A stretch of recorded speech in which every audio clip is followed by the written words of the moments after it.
दोस्तों मैं किशन कश्यप वापस आ गया हूँ एक और सच्ची घटना के साथ जो श्री कृष्ण पर आधारित होगी। ये बात है दोस्तों मथुरा की। मथुरा में जहाँ श्री कृष्ण की पूजा के बाद रोज रात को जो पुजारी होते हैं वो ये आरती करने के बाद वहाँ के पुजारी किशन जी के लिए रात के समय 4 लड्डू रखते हैं, जिससे कि अगर कान्हा जी की रात को नींद खुले और उनको भूख लगे तो वो उस लड्डू को खा ले। ऐसी समय चलता गया और वह पुजारी रोज लड्डू रखते थे। फिर एक दिन एक पुजारी लड्डू रखना भूल गए और जिससे उसी दिन उन किशन जी को भूख लगी। फिर उन्होंने आसपास देखा तो लड्डू नहीं थे। उस दिन किशन जी बाहर गए। अपने किशन जी ने बाहर जाते रहने के बाद उनको एक हलवाई की दुकान दिखाई दी। फिर उन्होंने एक बालक का रूप रखा। फिर वो उस हलवाई की दुकान पर जाके बोलते हैं कि आपके पास कुछ खाने को हो तो मुझे दे दो, मेरे को भूख लग रही है। हलवाई उन्हें देने से मना कर देता है, कहता है कि मेरे पास जो भी था वो सब बिक गया, अब कुछ नहीं है।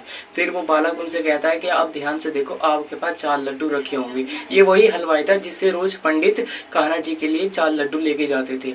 फिर उस हलवाई ने देखा तो फिर अंदर 4 लड्डू रखे थे। फिर उन हलवाई ने उनको लड्डू दे दिए और हलवाई ने उनसे पैसे की मांग की तो उन्होंने अपना सोने का कंगन जो था वही उन्हें उतार के दे दिया। हलवाई ने इनकार करा, लेकिन उन्होंने कहा सुबह मेरे बाबा आएंगे, वो आपसे इस कंगन को लेके पैसे दीजिए। वो लेकर चले आते हैं तो फिर सुबह होती है। सुबह पुजारी आता है तो देखता है कि श्री कृष्ण के हाथ में कड़ा नहीं है। तब वह पुजारी पूरे गाँव में शोर मच जाता है कि किशन जी के कंगन चोरी हो गए।